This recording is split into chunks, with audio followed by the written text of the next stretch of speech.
Chapter 11. A New Beginning. It was the middle of the night when Nate finally woke up. He rubbed his sore eyes. His forehead was very hot. He was thirsty and couldn't remember his last meal. In the darkness of the room, somebody moved from bed to bed, finally stopping beside Nate's. She touched him gently on the arm. "Nate," she whispered. "it's Rachel." "Rachel?" he whispered. "I'm here, Nate. God sent me to protect you." He reached for her, and she took his hand. "You are not going to die, Nate," she said. "God has plans for you." He could say nothing. Slowly his eyes adjusted, and he could see her. "It's you," he said. Or was it another dream? He rested his head on the pillow. His muscles relaxed, and his joints became loose. The heat left his forehead and face, and he fell into a deep sleep. He dreamed of girls in white dresses floating in the clouds above him. They sang songs he'd never heard before, but they somehow seemed familiar. He left the hospital at noon the next day, against his doctor's advice. No one had seen Rachel at the hospital. Nate had whispered his secret to Javy, who had asked the nurses.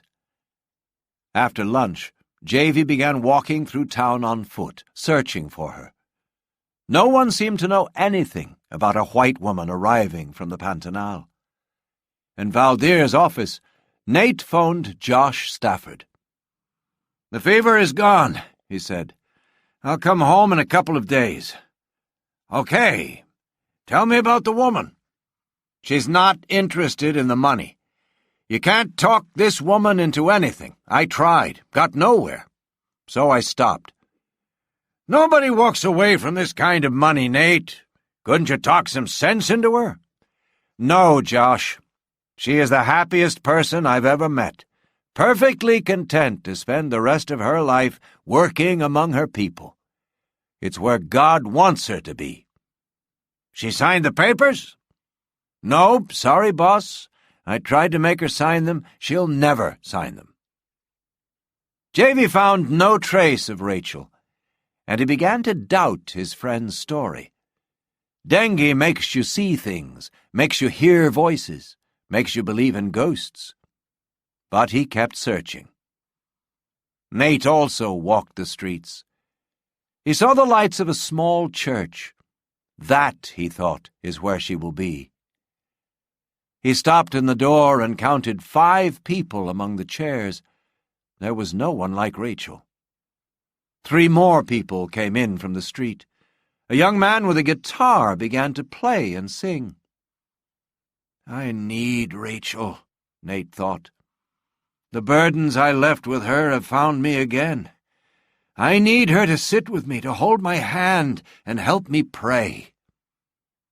Nate closed his eyes and called God's name. God was waiting. With both hands, Nate gripped the back of the chair in front of him.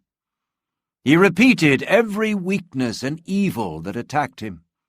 He confessed them all. He held nothing back. When he finally finished, Nate had tears in his eyes. "I'm sorry," he whispered to God. "Please help me." He opened his eyes and wiped his cheeks. A voice was calling him, a voice from within. But Nate was confused. Surely God couldn't be calling him. He was Nate O'Reilly, drunk, addict, lover of women, absent father, terrible husband, greedy lawyer. Hurriedly, he left the church. Nate searched until the end of the week. He walked the streets, watched the crowds, checked out hotels and sidewalk cafes, and saw no one who looked like Rachel. On his last day, he stopped at Valdir's office and collected his passport. They parted like old friends and promised to see each other soon. They both knew it would never happen. Javy drove him to the airport. He wanted to spend time in the United States and asked for Nate's help. "I'll need a job," he said. Nate listened with sympathy, not certain if he himself was still employed. "I'll see what I can do," he said. The lady in the seat next to him on the plane ordered a beer. Nate studied the can. Not anymore, he told himself. He closed his eyes and asked God to give him strength. He ordered coffee.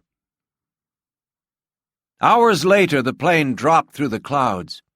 In Washington, the earth was covered with heavy snow. Josh was waiting for him. "I thought you could stay at our place for a couple of days," he said. "Thanks. How do you feel?" "I'm fine. A little weak, that's all." They rode in silence for a while. Traffic was slow. Then Nate announced, "I'm not going back to the office, Josh. Those days are over." "Why?" "Let's just say I'm tired." Back at the house, he told Josh about his adventures in the Pantanal. He talked about Rachel and described her in great detail. He used her exact words when he talked about the money in the papers. "If she won't take the gift from Troy's will, the money remains in his estate," Josh said. "If, however, the heirs can prove Troy was crazy, then there is no will. All 7 of his children will share equally in his estate. If Rachel doesn't want to share, then her money will be divided by the other 6. They'll get $1 billion each." "Why are we fighting for the will if Rachel says she doesn't want the money?" Nate asked. "First and most importantly, my client gave away his estate as he wanted. I want to protect his will. Second, I know how Mr. Phelan felt about his children. He really didn't want them to get their hands on his money. I share his feelings. I hate to think what they'd do if they got $1 billion each. Third, Rachel could change her mind. We're going to fight, Nate. But Rachel needs a lawyer." He looked at Nate. "You want me to be her lawyer?" "There's no way around it, Nate. You have to take one last case before you leave. Just sit at the table and protect Rachel's interests. We'll go to Judge Wycliffe and tell him you found Rachel, that she doesn't want to come to court. She's not sure what to do, but she wants you to act for her." "We'll be lying to the judge." "It's a small lie, Nate." "I don't want to stay in town, Josh. Where would I go?" "Take my house on Chesapeake Bay," Josh said. "We don't use it in winter. It's at St. Michael's, 2 hours away. You can drive in when you're needed." Nate had to admit that it was a good plan. The lawsuit would never go to court, and he could earn some money for a few months. "I propose a fee of $10,000 a month," Josh said. "Have you heard anything from the government about my tax?" "The government will settle. You'll have to pay them a lot of money, and they'll take away your law license for 5 years, but they won't do anything for a few months."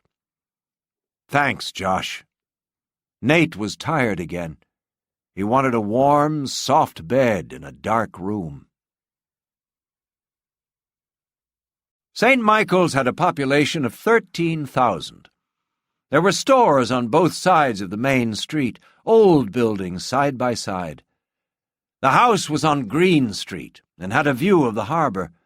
The front yard was small and under almost a meter of snow. Nate parked his car and fought his way to the porch. Inside, the house was neat and organized. Josh said a woman came every Wednesday to clean. But there was no coffee, and this was the first emergency of the day. Nate locked the doors and went into town. It was Sunday. All the stores were closed. Nate studied their windows as he walked along. Ahead, the church bells began. Nate went into the church. It was a handsome building, but there were few people inside. Father Phil Lancaster, a little man with thick glasses and curly red and gray hair, stood at the front. They struggled through the songs and prayers. Father Phil noticed Nate sitting in the last row, and they exchanged smiles. Sitting in the warm little church, safe from fevers and storms, safe from the dangers of the city, Nate realized that he was at peace. God was pulling him in some direction. He wasn't sure where, but he was no longer afraid. As he left the church, Father Phil grabbed Nate by the hand. "Welcome," he said. "Welcome to Trinity Church. I'm Nate O'Reilly from Washington. I'm staying in the Stafford house for a few days. Nice to have you with us. When did you arrive?" "This morning." "Are you alone?" "Yes." "Then you must join us for lunch. My wife makes soup every time it snows. It's on the stove now. Please, our house is just behind the church." Phil was already pulling Nate's arm. "What brings you here?" he asked. "It's a long story." "Oh, wonderful. Laura and I love stories. Let's have a long lunch and tell stories." Why not? Thought Nate. There was no food at the house. At the back of the church, Laura was turning off the lights. Phil introduced her to Nate. She had short, gray hair and looked older than her husband. She wasn't surprised to have a guest for lunch. As they ate, Nate told them about his trip to Brazil. In his story, the storms grew fiercer, the boats smaller, the Indians less friendly. When he finished, the questions began. Phil wanted to know about the missionary, her faith, her work with the Indians. It was almost 3 o'clock when Nate left. Phil would happily have sat at the table until dark, but Nate needed a walk. He felt as though he'd known them for years.